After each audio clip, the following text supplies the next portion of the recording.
Oh, here we go with Cornel West on Restoring Hope, and it's right here on the desk. We take a look at it, and we see a picture there of Maya Angelou right there, and there's Cornel West. At what age were you when that picture was taken? Oh, about 42 years old. And how old are you now? 44. It's growing old quickly, though, man. As I read this book, I noticed that you had people like Harry Belafonte and Bill Bradley. Why did you pick those two to do interviews with?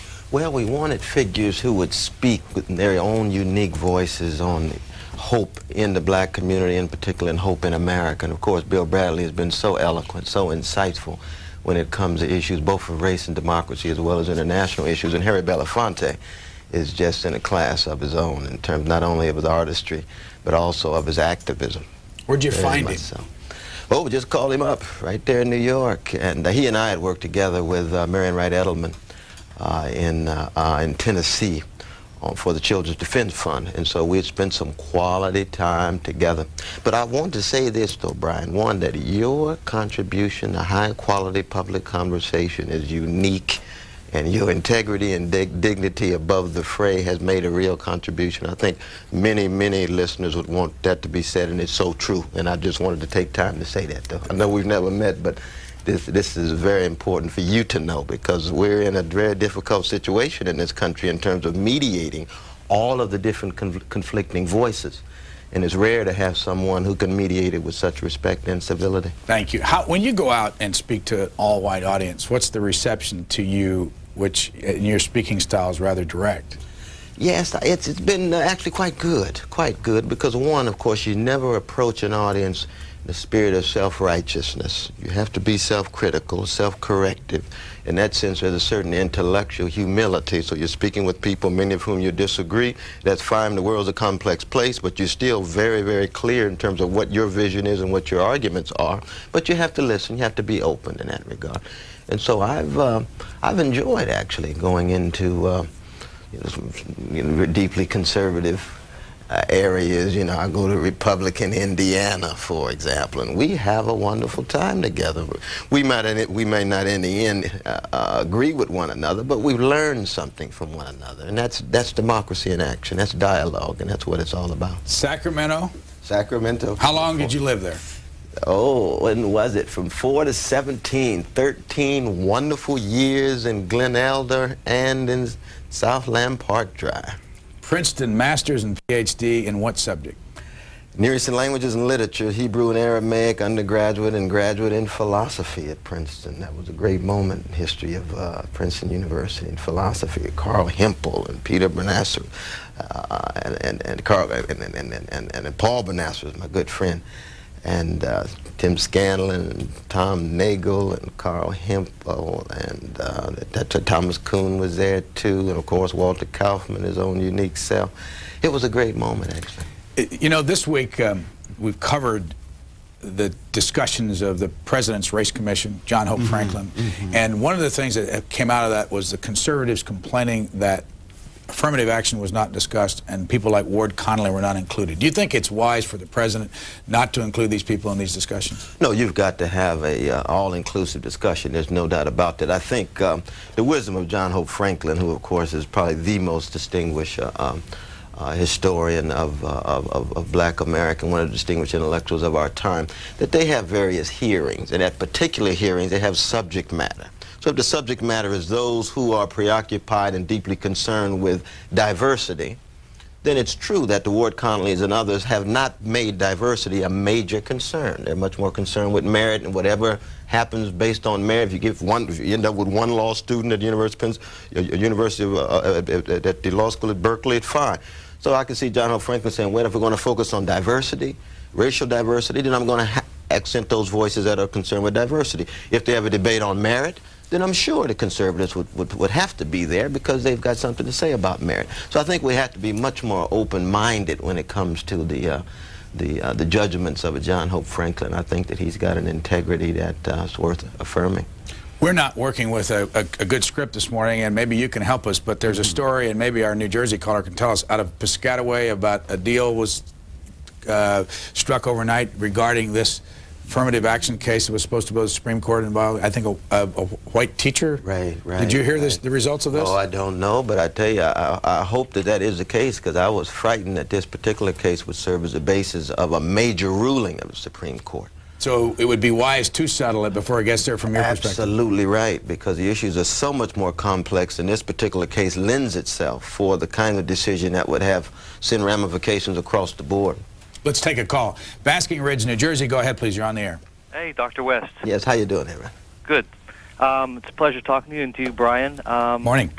I wanted to relay some experiences I have. I'm a medical researcher and associate professor of medicine in New Jersey Medical University, and when I talk with my colleagues about opportunity in this country, and I relay to them that I believe that had I been born in a neighborhood like Bedford-Stuy in New York or something like that, rather than a white suburban area in Pittsburgh where we all go to college, that I wouldn't be sitting there before them. And they believe that that's ridiculous. That everybody, no matter where they're born, and in what context, what historical context or what social or cultural context, has the same opportunities in this country. And I think that they're mixing what we'd like to be true with what is true, and it is, although it is my life experience, that is the people I come in contact with, it may not be generalizable. I know that as a researcher, but still it's very disconcerting to see people who reside in these positions to have that perspective, even in 1997 in the United States. Thanks. No, it's true. I think we have to draw a distinction between relative opportunity and absolute opportunity. If one were a white working class brother or sister in Appalachia, you're certainly not going to have the same opportunities as one being a white upper middle class brother or sister in Westchester, New York. But there's relative opportunity in terms of relative to other nations. We do have a social structure that's much more fluid in this regard. But absolute opportunity has always been a myth. It's always been an illusion. It's part of the racial algebra mystique. That each and every person can work and bring themselves up from the bottom to the top, the rags to riches story that is part and parcel of America's collective self-understanding. It has worked for a select few, and there's always enough out there to serve as evidence that it can work for everyone, but it certainly it has never worked for everyone, but the relative opportunity is there, absolute, not at all. Beaver, Pennsylvania. Go ahead, please. Yes, sir. Mr. West, I'd like to ask you a question. Sure. I used to work in a steel mill, and Western Pennsylvania one time was steel-oriented focused, and the economy died. The Japanese put us out of business. I'm a Vietnam vet, 46 years old. I lost my job to the Japanese, but I lost my job also through not racism, but through they had to go with minority. I'm not saying black, white, pink, or purple. I am saying that a female had to be hired. So what the system did is they hired a black female, and then they killed two birds with one stone. And then they sit here and say, hey, you're a male, you're not entitled to anything, and our president at the present time never did anything in his life other than had that golden spoon, okay? But what he did was, he turned around and told you, me, and everybody else that we're lower than him. If he was such a dedicated person to society, why did he spend millions and millions and millions of dollars to get his paycheck? Because he has that money in the bank. Why doesn't he do that for free? Thanks. No, I appreciate it. Well, one, when you say you lost your job to the Japanese, I think I would want to re-describe that and say that you lost it to a market where certain decisions were made by management in Pennsylvania that did not pan out and ended up being one in which we were outcompeted by other production units, other businessmen who happened to be Japanese. It could have been some other businessmen who are not Japanese. So I think we have to use a language here so that we don't engage in any way of a kind of a bashing of Japanese, because in fact their particular markets at that particular moment outcompeted American markets. At the same time, I think it's also true that when we look at women and look at black women, generally speaking, they're in much worse positions than most white males. and have historically been excluded. So there's certain instances where, in fact, they would gain access to jobs now where they did not gain access to jobs before. The crucial question is whether, in fact, they were as qualified as you were. If they were as qualified as you were, then, in fact, they deserved a job. Now, if they were not as qualified, well, that's a different question. If they meet minimal qualifications, that's, in fact, the way in which the market functions. That's the way in which our society functions. Cornel West is an African-American studies professor, among lots of other things, at Harvard University. Do you have a family? Indeed, indeed. I've got a lovely, lovely wife, Leni Gabriel Amlach. What's she do? She is an interior designer, and she's also one of the loveliest people in the world. Do you have children? We've got a son who's 20 years old, Clifton. Let's go to Odenton, Maryland. Go ahead, please. Yes, Dr. West. Yes, how you doing? Yes, my question concerns the fact that it seems to me that whenever the discussion about affirmative action is brought forth, the subject seems to neglect other preferential treatment to other class of people, such as for academic institutions, alumni receive special consideration for admissions. Why is it that you think that this sort of preferential treatment is never brought to bear when it's talked about in only the affirmative action for black Americans? Thanks. Yes, good question. Though there's no doubt that once certain students meet minimal qualifications, then one often has alumni connections, regional diversity, athletic talent, musical talent. There's a whole host of considerations that go far beyond simply the tests and scores and letters of references from teachers. Racial diversity, of course, is something that's been in place in this country only for about 25 years because we have a very ugly and vicious legacy of white supremacy in this nation that resulted in historically excluding some of the most talented black and brown and red and yellow. And so it's very difficult to get beyond the double standard and to recognize racial diversity like regional diversity, like athletic talent, musical talent, and a host of others help constitute a very rich and diverse student body. And so I think we've got to get beyond the double standard. But unfortunately, see, for so long, black people and others has been associated with inferiority, and therefore there's a targeting of that particular kind of diversity as opposed to other kinds of diversity. At the end of your book, you have a chapter called the Obsidian Society. Is that the way you pronounce it? Yes. What does it mean? Well, it's a vision of my good friend and brother Kelvin Sean Seeley. He came to me in 1993. He founded an organization that would provide funds for young people in inner cities, genius awards, as it were, to pluck out those highly talented ones so they would be supported and affirmed. What we really want to do, we want to make it hip and happening for young inner city youth to be linked to the life of the mind, to be passionate about the world of ideas. What's obsidian mean? Obsidian goes back to a particular term in Africa that affirmed a certain sense of honor and a certain sense of achievement and excellence and even elegance, I would add, as it were. And so really Kevin Sean Seeley is very much responsible for both the vision and the organization. And this is just the first of a number of products that flows out of his own imagination. And the major portions of this book, of course, will go to support that particular institute. And in the introduction, Mr. Kevin Sean Seeley says, and I'll ask you about this in a moment, it's a good time to be an American. Let's go to Evansville, Indiana. Next, go ahead, please. Yes, I'd have a comment and a question. Quite frankly, I believe that the debate over affirmative action and quotas is kind of a straw man for the essential problem that we have in this country. I look around my own community and I see banks and hospitals and a public utility and other economic entities that are totally controlled by white men for all intents and purposes. And I am wondering to what extent really can black individuals, or any other individuals of color for that matter, be able to walk up the economic ladder in this country as long as that situation perpetuates. And I think this is the essential truth that we need to be challenging in this country, because it is something that we have never truly recognized or acknowledged, and that until we do, we're not going to break down the walls that separate all the races that live in this country. And I'd like to know how this relates to the the thesis that Dr. West puts forward in his book. Thanks. No, I think that you've got a great insight there. I'm deeply concerned about class inequality, wealth inequality, the role of corporate America in terms of having a disproportionate amount of wealth and power, and how this relates to working people as a whole. Affirmative action can easily become a fetish. We can easily ascribe magical powers to it when, of course, we need investment in education, housing, health care, daycare that relates to Americans across race.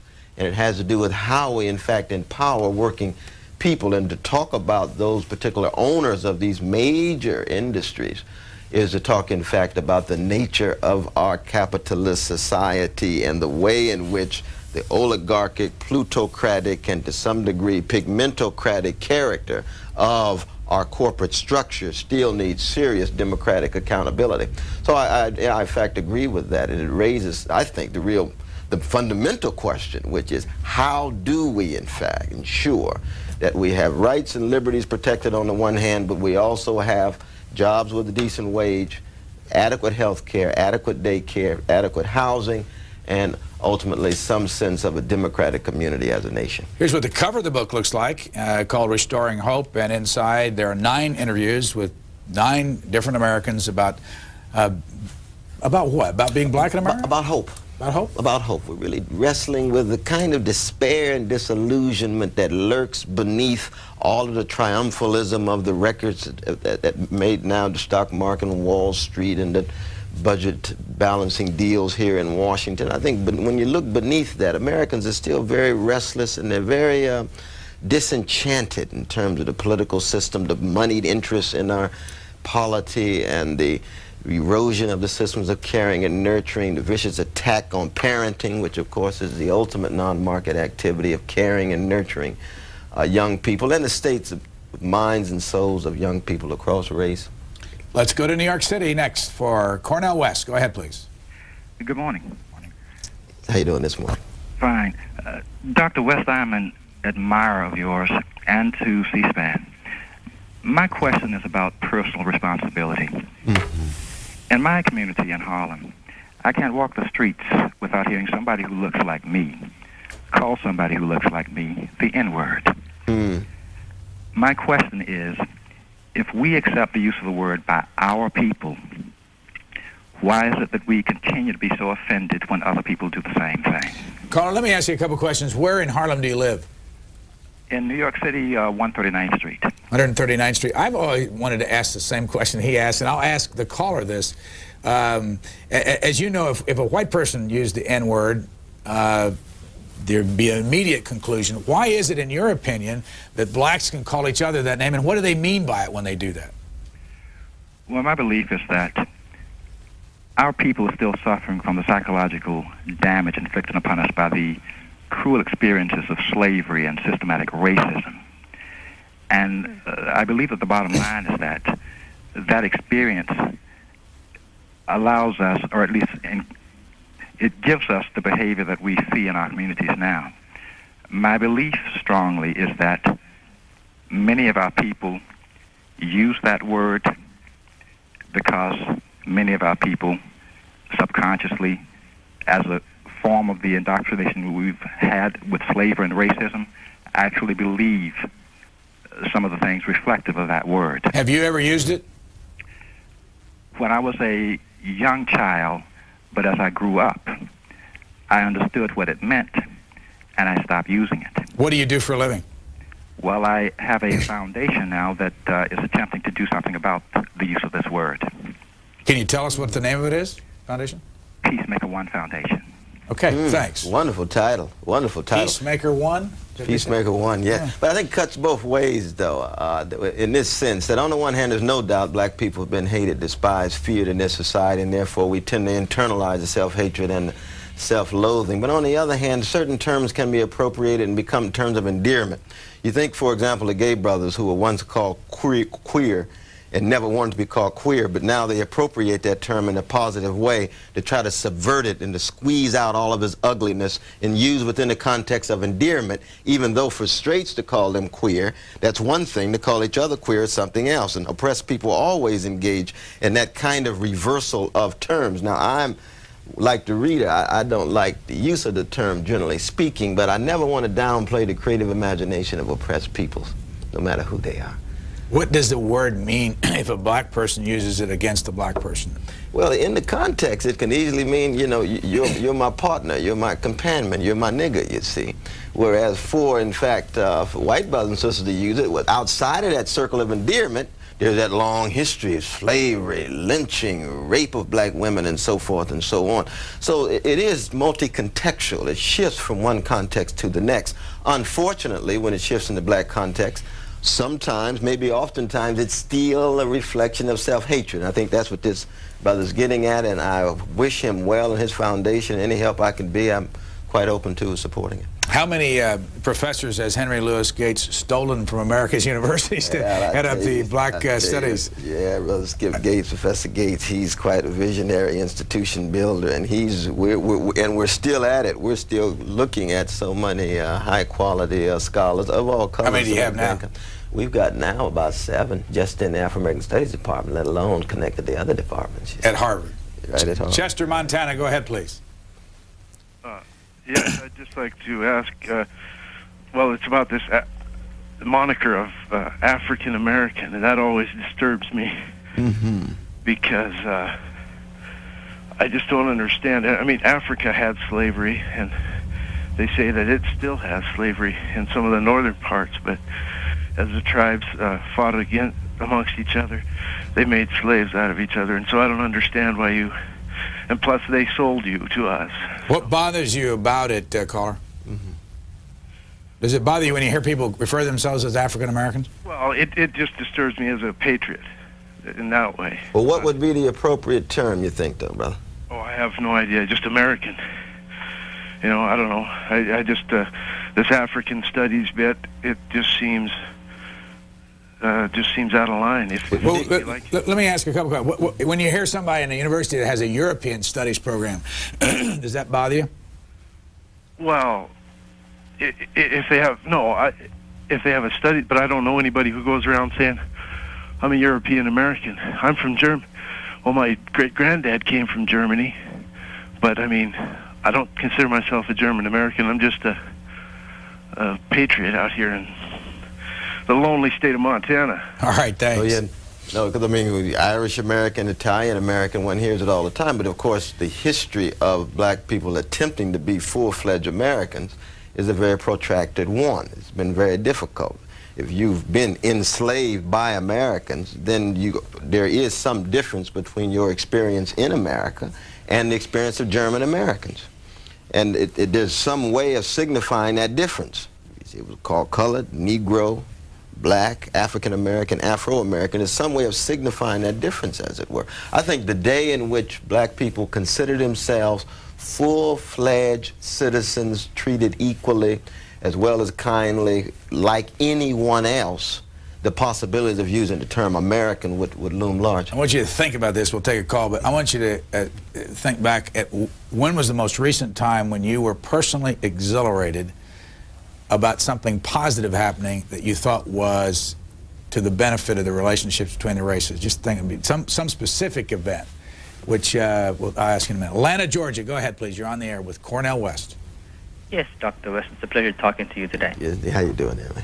Yeah, I just heard you mention your wife's name, and yes. I was wondering where she is from and what she thinks about the status of African Americans today. Hold on just a second. What's her name again?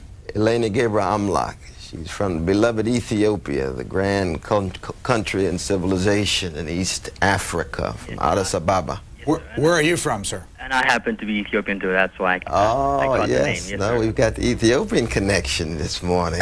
No, indeed.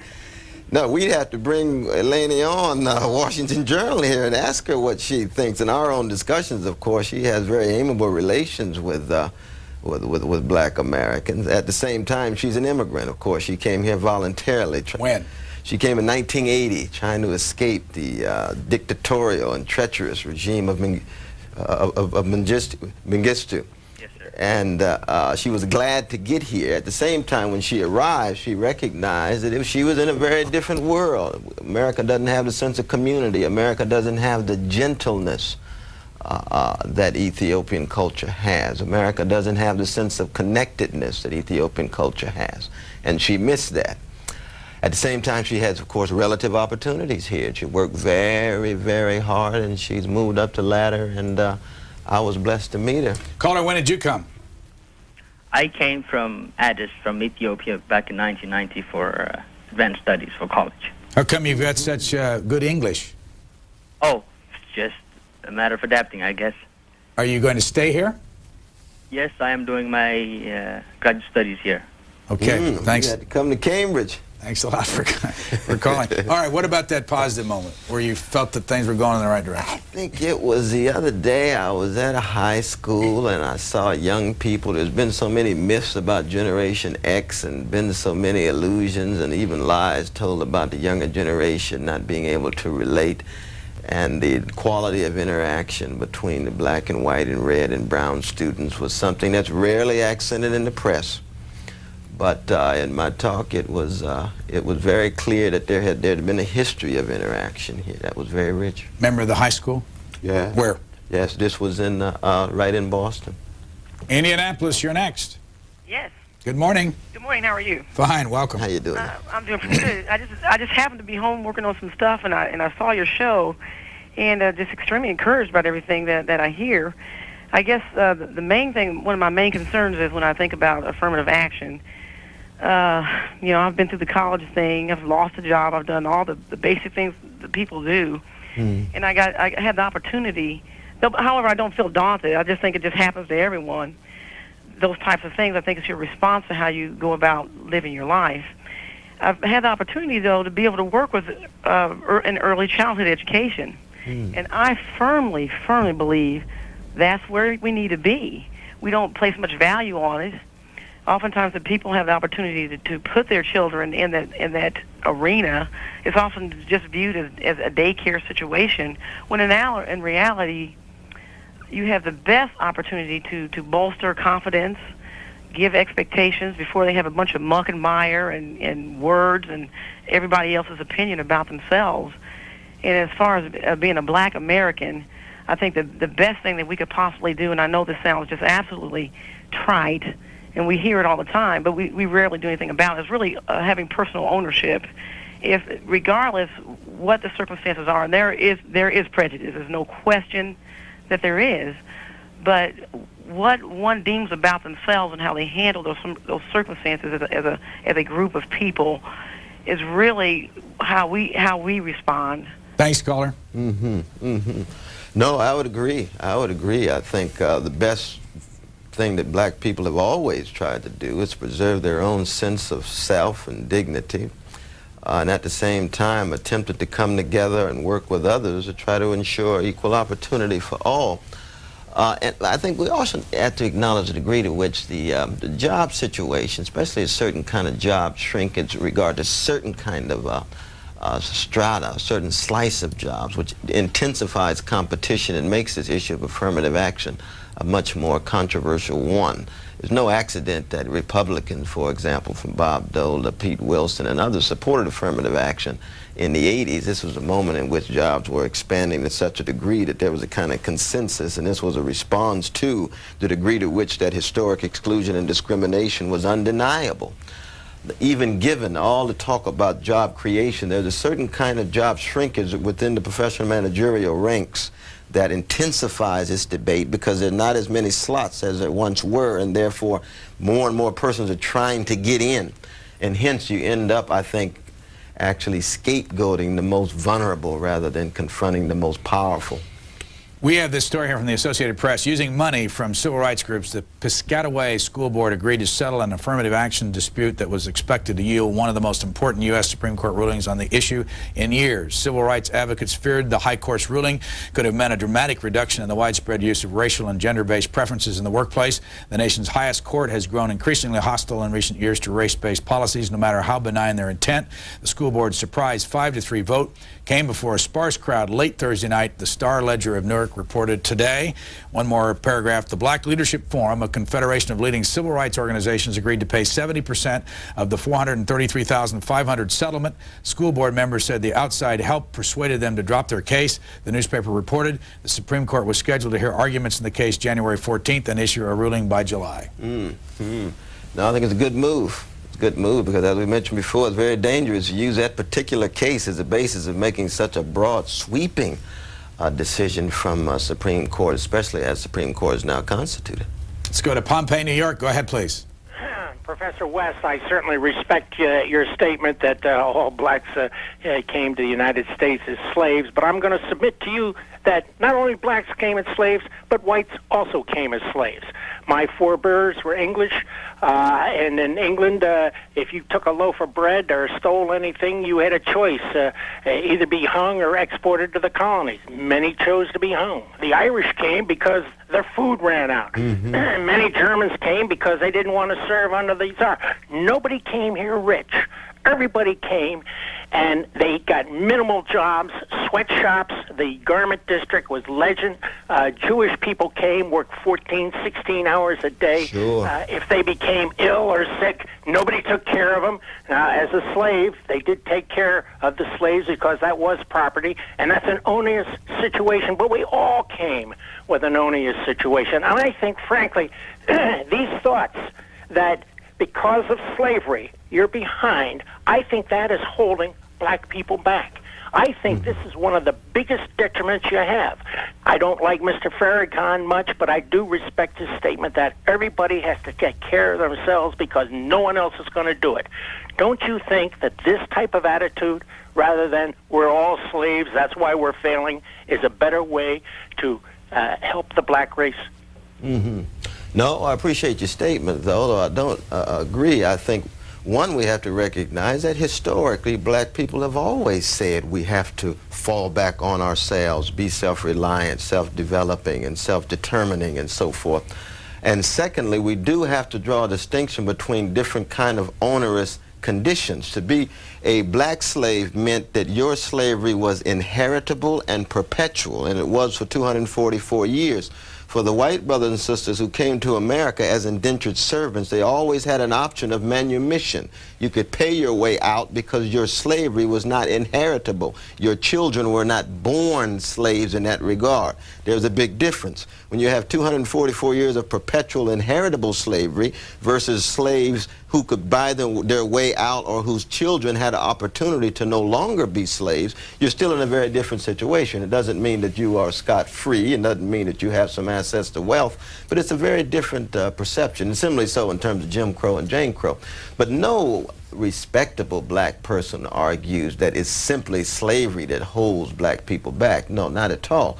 There's a history of impediments and obstacles. Slavery has been one, Jim Crow is another, discrimination is another. But black people have always believed, as you rightly note, that one has to work hard, sacrifice, serve, and ensure that one's children has opportunity.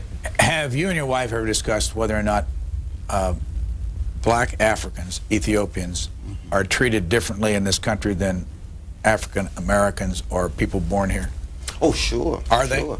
Oh, I think they are, very much so. I think there's a perception, especially among many, many white employers, that Ethiopians are more desirable, and partly because they tend to be much more gentle in disposition, much more willing to cooperate because they're like any first-generation immigrants. They're glad to be here, and therefore they are willing to do what is necessary in order to not just survive but thrive. And they come from a very different culture. Ethiopians are very proud people. You see, they've never been colonized by European powers. The Italians only stayed for 6 years, never penetrated the countryside.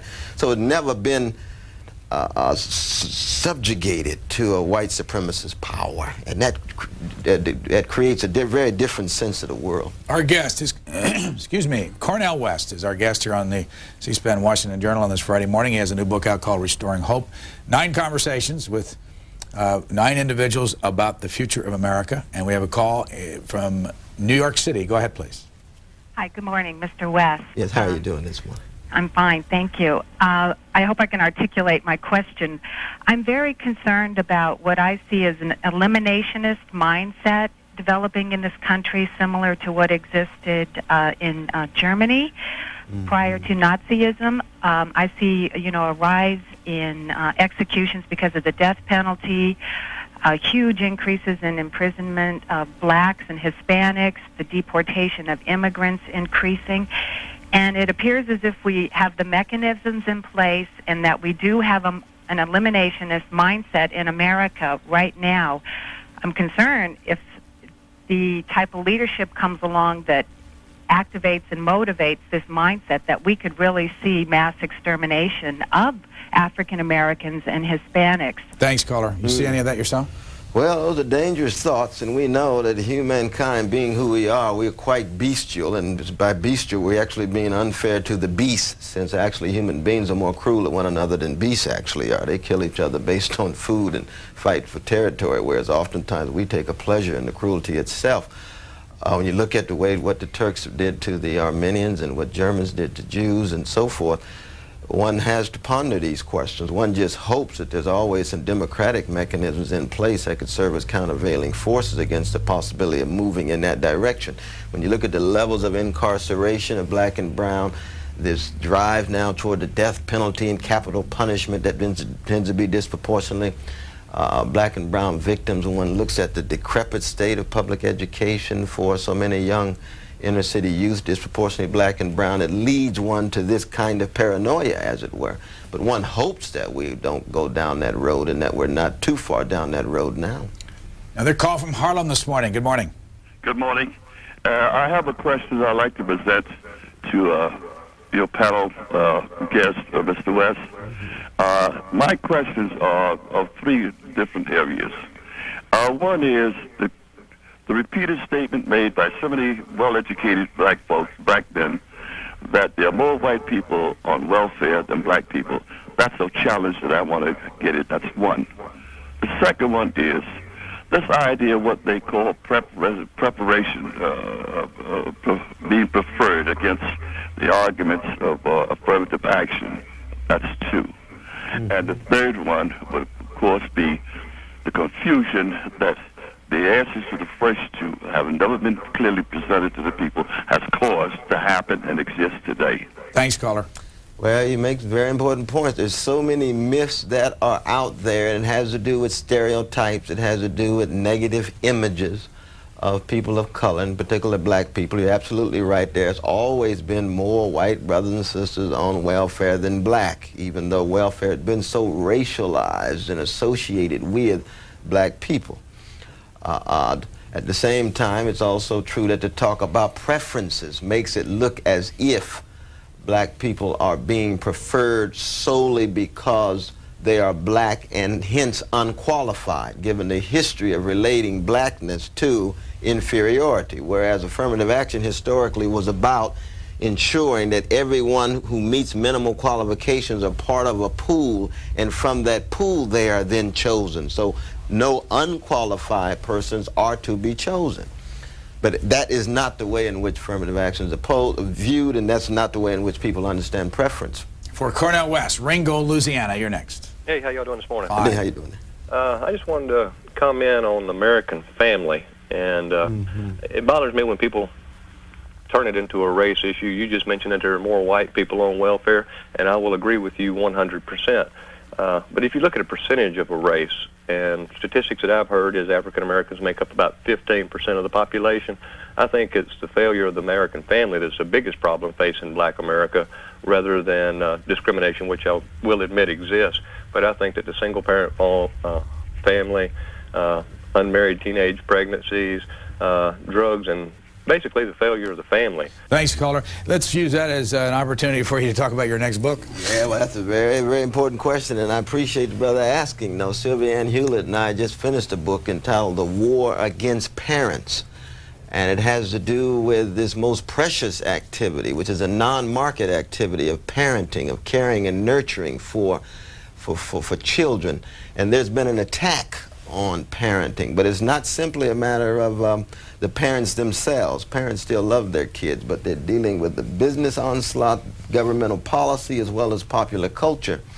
And it is a human thing. The questioner is absolutely right. And not only that, but it becomes a common ground for multiracial unity around issues relating to workplace, relating to government, and relating to popular culture. Cornel West, our guest. He is a African-American studies professor at Harvard University.